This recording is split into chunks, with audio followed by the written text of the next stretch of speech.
There was a time when his name was synonymous with power, style, and respect. LL Cool J wasn't just a rapper.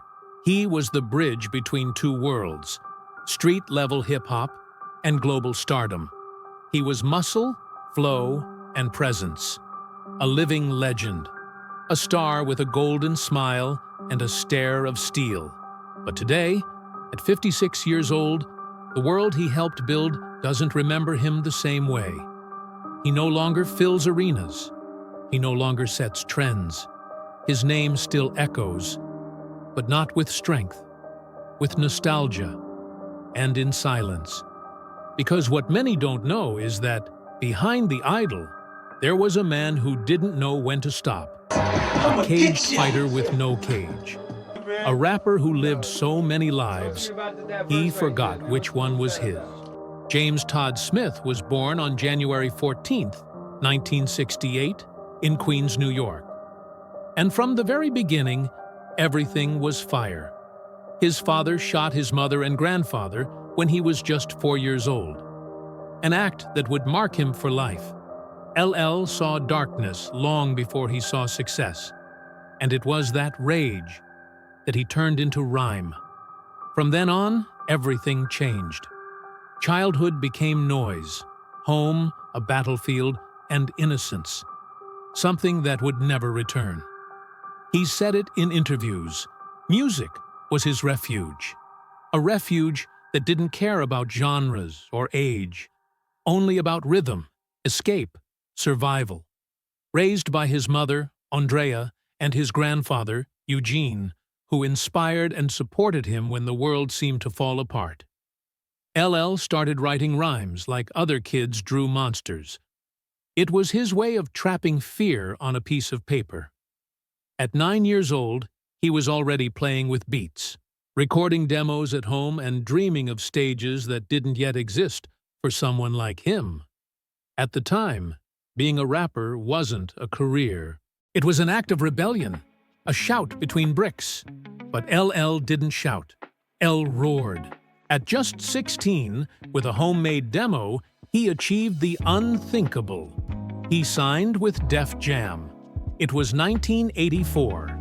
Rick Rubin and Russell Simmons were changing history from a dorm room, and James Todd Smith, still without a beard, became the label's first official artist.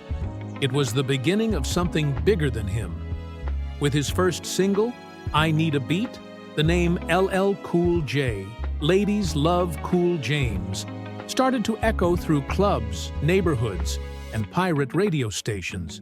A mix of arrogance and charisma, of strength and control. No one sounded like him. In 1985, he released Radio, an album that is now history. But back then, it was dynamite. A 17-year-old rapping with surgical precision over raw, minimalist beats. He was direct, gritty, urgent, like a bullet with no apology. Radio sold 500,000 copies in just weeks, and LL became something no one had been before, a teenage idol in a genre that didn't even know if it had a future. But he had no doubts. He was going to be the future. And he was. Each year brought a new hit. I'm Bad, Go Cut Creator, Go, Bristol Hotel, and then, out of nowhere, I Need Love, a ballad, a whisper, a confession of vulnerability in a sea of testosterone. It was criticized by some, adored by most, and imitated by all.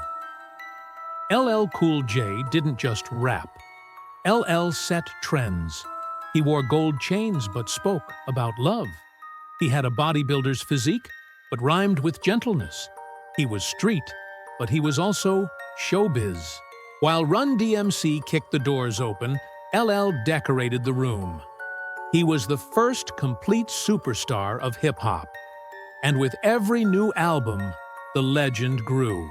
In 1990, Mama Said Knock You Out sealed his legacy. An aggressive, political, powerful work. The cover showed his clenched fist, bare chest, and fearless face. It wasn't just an album. It was a declaration that he was still here, that the throne was his. that he wouldn't leave without a fight. The album earned him a Grammy and eternal respect from his peers. But from that moment, something began to change. The industry was shifting. New sounds arrived, new faces. Gangsta rap was rising, and LL was no longer at the center. While Tupac spoke of pain and Biggie of luxury, LL spoke about himself. And little by little, his message began to feel old. He didn't change, and that was his mistake. Because in hip-hop, if you don't evolve, you disappear. His next albums weren't flops, but they weren't hits either. 14 Shots to the Dome and Phenomenon showed a man at war with himself, between being the rap heartthrob or accepting that the world no longer wanted that. In 1990, Mama Said Knock You Out sealed his legacy. An aggressive, political, powerful work. The cover showed his clenched fist, bare chest, and fearless face. It wasn't just an album, it was a declaration that he was still here, that the throne was his, that he wouldn't leave without a fight. The album earned him a Grammy and eternal respect from his peers. But from that moment, something began to change. The industry was shifting. New sounds arrived, new faces. Gangsta rap was rising, and LL was no longer at the center. While Tupac spoke of pain and Biggie of luxury, LL spoke about himself. And little by little, his message began to feel old. He didn't change, and that was his mistake. Because in hip-hop, if you don't evolve, you disappear. His next albums weren't flops, but they weren't hits either. 14 Shots to the Dome and Phenomenon showed a man at war with himself, between being the rap heartthrob or accepting that the world no longer wanted that. Then came Hollywood. In 1995, he starred in The House, a sitcom that introduced him as a serious actor. Then came Deep Blue Sea, Any Given Sunday, SW8. Little by little, LL traded the stage for the set, and although he kept his image intact, the fire was gone.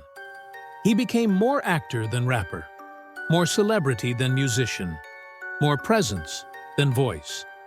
In the 2000s, his physique was still impressive, but his rhymes were no longer the same. He tried to return with The Definition, Todd Smith, with collaborations alongside J-Lo, Mary J. Blige, 50 Cent. But the shine was no longer his. It was borrowed, and the public knew it. The final blow came in 2008 with Exit 13, his last album with Def Jam, his lifelong home. An album with no soul, no direction, no echo. Silence never comes all at once.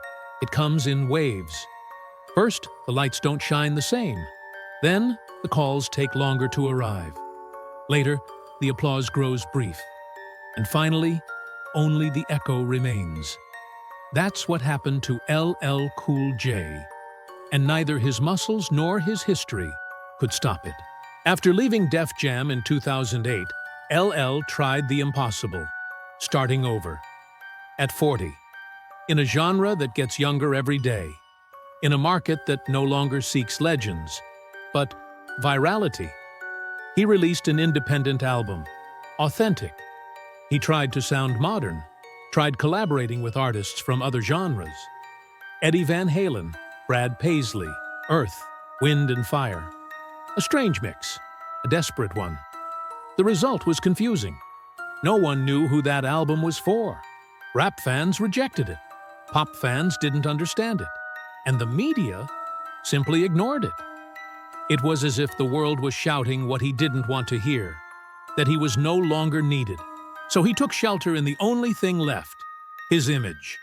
In 2009, he joined NCIS, Los Angeles, as a special agent. A serious, intense character. The show worked, and LL became a stable TV actor. For over a decade, he was the face of that universe. Not for his acting talent, but for his name. But even that world has an expiration date. And when the series ended, What remained was a man with no stage, no studio, no microphone.